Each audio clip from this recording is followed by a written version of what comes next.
Baiklah anak-anak, kita bisa mulai pembelajaran kita kali ini. Anak-anak silakan buka bukunya, buku bahasa Indonesia yang telah dibagikan. Sudah punya ya semuanya ya? Baiklah, silakan buka halaman 1, buku bahasa Indonesianya. Kita masih belajar tentang bab 1, yaitu tentang teks deskripsi. Minggu lalu Ibu sudah menjelaskan sedikit tentang teks deskripsi itu apa. Masih ingat ya semuanya ya? Oke, baiklah. Kompetensi dasar kita adalah 3.1 dan 4.1. 3.1 itu pengetahuan, 4.1 itu keterampilan. Nah, jadi 3.2 dan 4.2-nya akan Ibu sampaikan di pertemuan berikutnya. Kali ini kita belajar tentang 3.1 dan 4.1. Mengidentifikasi informasi dalam teks deskripsi tentang objek, sekolah, tempat wisata, tempat bersejarah, dan atau suasana pentas seni daerah yang didengar dan dibaca. Untuk 4.1, kompetensi keterampilannya, anak-anak bisa menentukan isi teks deskripsi objek, tempat wisata, tempat bersejarah, pentas seni daerah, kain tradisional, dan lain-lainnya yang didengar dan dibaca. Sudah paham ya anak-anak? Pada halaman 1, kompetensi dasar ini adalah kompetensi yang harus anak-anak capai untuk pengetahuan di 3.1 dan untuk keterampilan di 4.1. Jadi tujuan pembelajarannya ini masih mengenai tujuan pembelajarannya anak-anak. Tujuan pembelajaran kita sudah Ibu sampaikan di pertemuan minggu lalu. Baiklah, anak-anak bisa buka buku halaman 2. Nah, di sana ada teks lagu tentang rayuan Pulau Kelapa. Jadi, anak-anak sudah tahu kenapa rayuan Pulau Kelapa ini, lagu rayuan Pulau Kelapa ini bisa disebut teks deskripsi?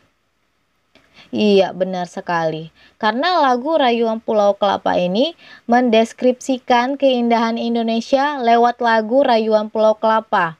Nah, di sana ada teks tentang negeri elok, amat ku cinta, tanah tumpah darahku yang mulia, tanah airku aman dan makmur, Pulau Kelapa yang amat subur. Nah, dari lagu Ismail Marzuki ini, Ismail Marzuki telah menjelaskan tentang bagaimana keadaan Indonesia.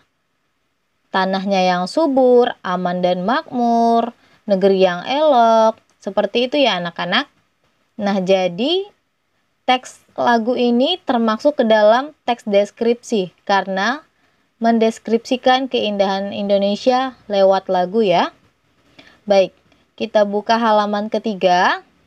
Poin A, menentukan ciri isi dan tujuan teks deskripsi. Nah, anak-anak dapat lihat ada teks 1, teks kedua, teks ketiga, dan teks keempat. Anak-anak bisa baca teks 1, 2, dan 3 dan 4-nya. Nah, kemudian ada tabel. Untuk poin 1, mengidentifikasi ciri objek, tujuan, dan isi teks deskripsi. Jadi anak-anak bisa mengisi tabel ini di buku catatannya saja. Yang pertama itu sudah jelas ya. Yang pertama itu objek yang dideskripsikan itu tentang Pantai Parangtritis. Yang kedua 3 dan 4 bisa anak-anak cari sendiri, sekalian anak-anak baca. Kemudian tabel yang kedua itu tentang tujuan. Yang pertama itu tujuannya untuk menggambarkan keindahan Pantai Parangtritis. Nah, kemudian ada tiga tabel di sini. Ada 3 bagiannya. Tujuan teks, rincian, kemudian perasaan terhadap objek. Minggu lalu Ibu sudah jelaskan. Nah, isi teks deskripsi itu memerinci atau mengkonkretkan objek ya anak-anak. Jadi, nah ini ada contohnya.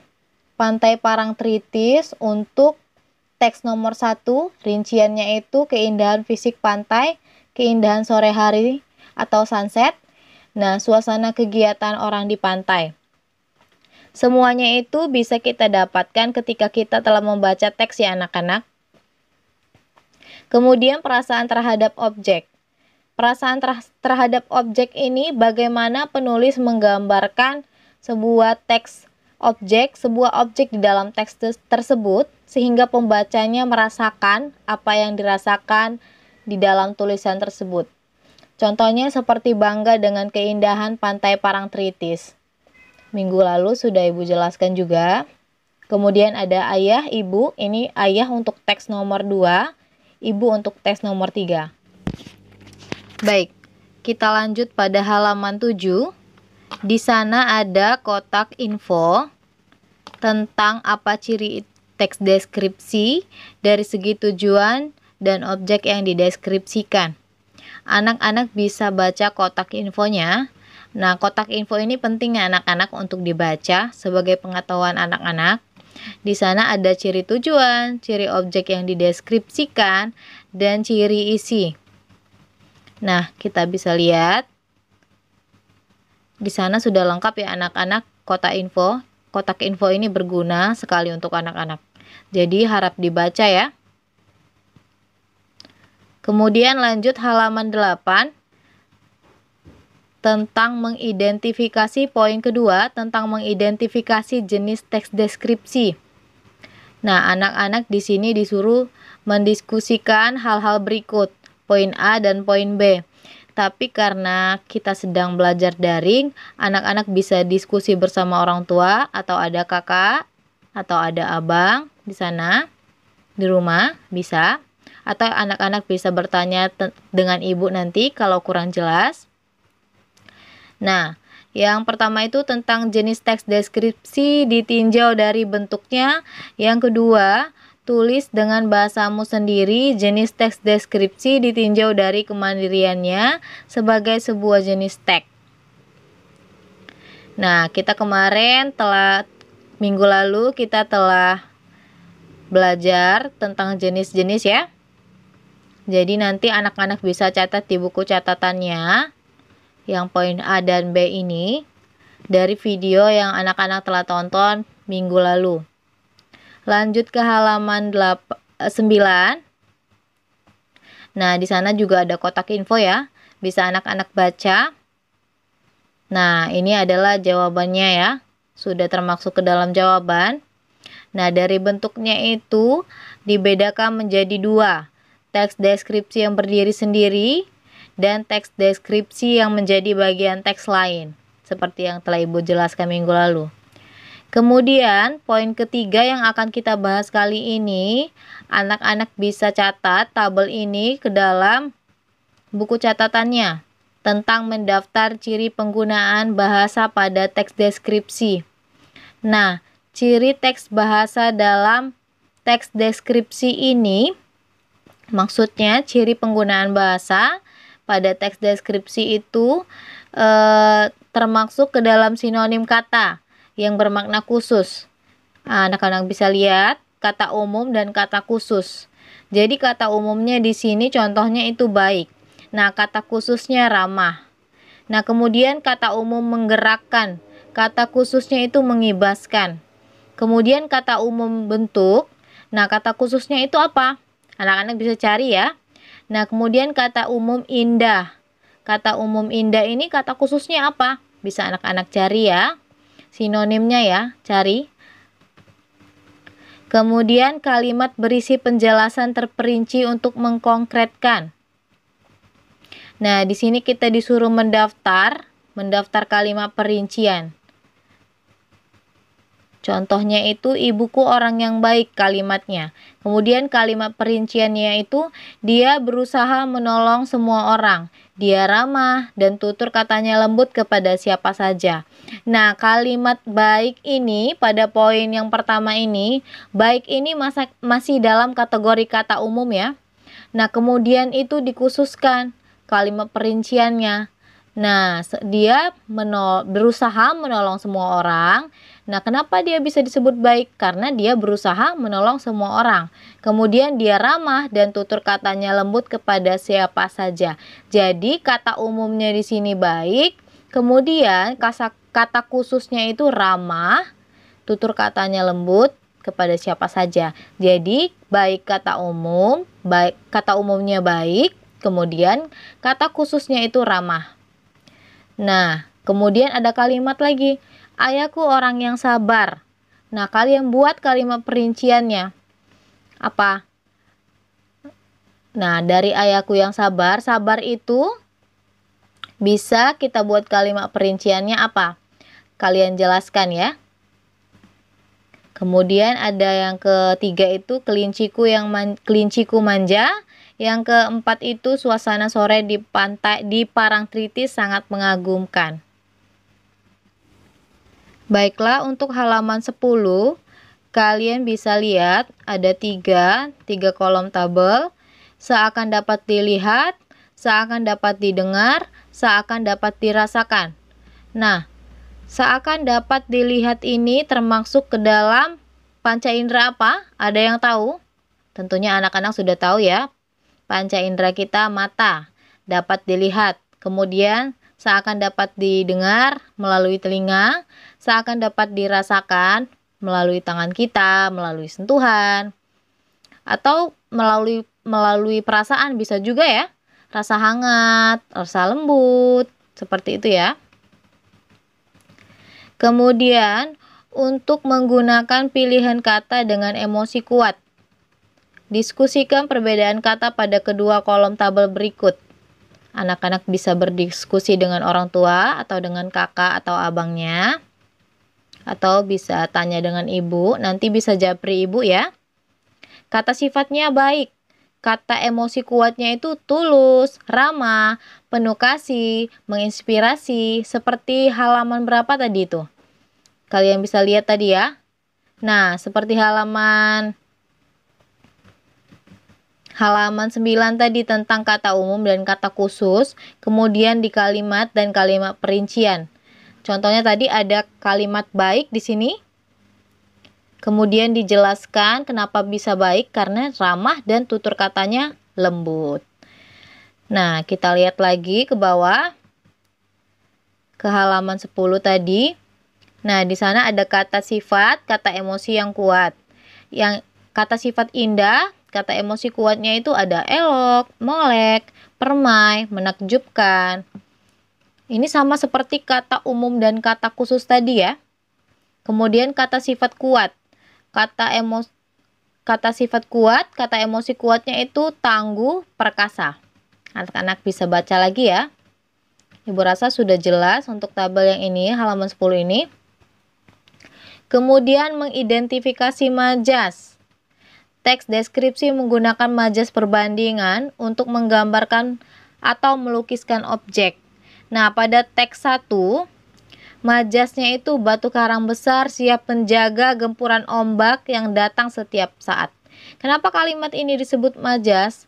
Karena ini termasuk ke dalam majas personifikasi ya anak-anak. Dia menggambarkan seolah-olah batu karang besar ini seperti manusia. Batu karang besar siap menjaga gempuran ombak yang datang setiap saat. Nah, anak-anak nanti bisa cari di internet tentang majas-majas ya.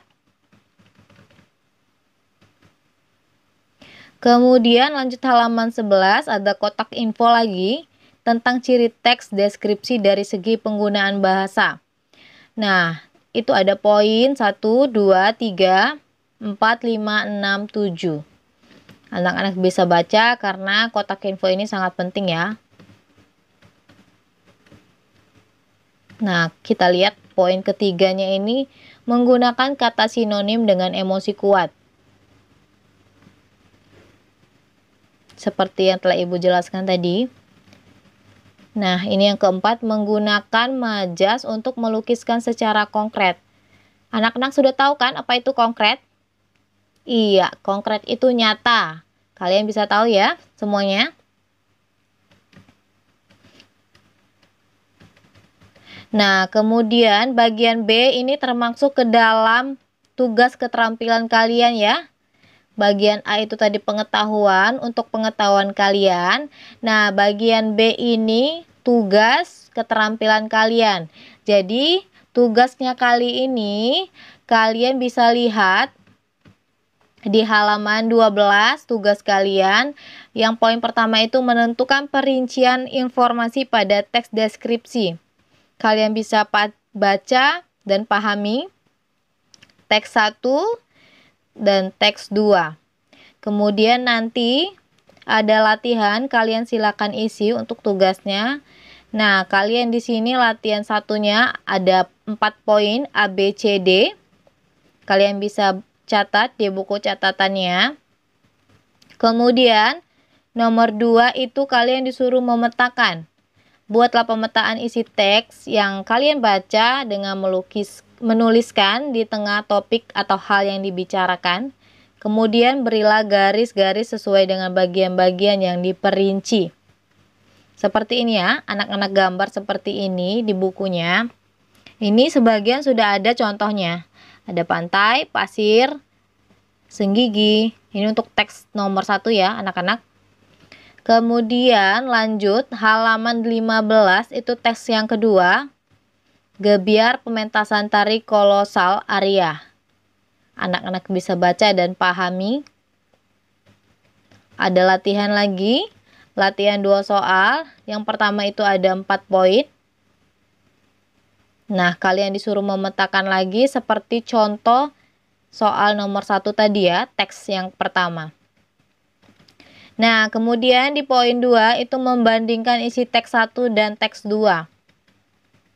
Kalian bisa lihat ada perbedaannya, perbedaan teks 1 dan teks 2. Topik utama yang dideskripsikan, rincian isi, pola pengelompokan isi. Nah, untuk pola pengelompokan isi ini, kalian bisa baca isi di teks 1 dan teks 2. Ini udah ada contoh teks 1, mengelompokkan bagian-bagian, pantai, bawah laut, pura batu bolong. Nah, kalian bisa lihat nanti ya, kalian baca kemudian kalian tulis. Kemudian, karena tidak ada diskusi dengan teman sebangku, nanti kalian bisa diskusi atau bekerja sama dengan teman kalian. Kalian bisa tanya jawab, tapi tetap penugasannya itu pribadi ya. Jadi nanti kalian kumpul melalui email ibu. Nah, jadi untuk tugas kita kali ini, kalian kerjakan dari halaman 12 sampai dengan halaman 17. Sudah paham anak-anak semua? Nah, bila ada yang kurang paham, kalian bisa tanya ibu, japri ibu, atau tanya ibu di grup ya. Menggunakan bahasa yang sopan. Sudah paham ya anak-anak? Bertanya dengan ibu menggunakan bahasa sopan, memperkenalkan diri, memperkenalkan kelas. Oke, baiklah. Sekian pemaparan materi dari ibu. Bila ada salah-salah kata, ibu minta maaf. Sekian dan terima kasih.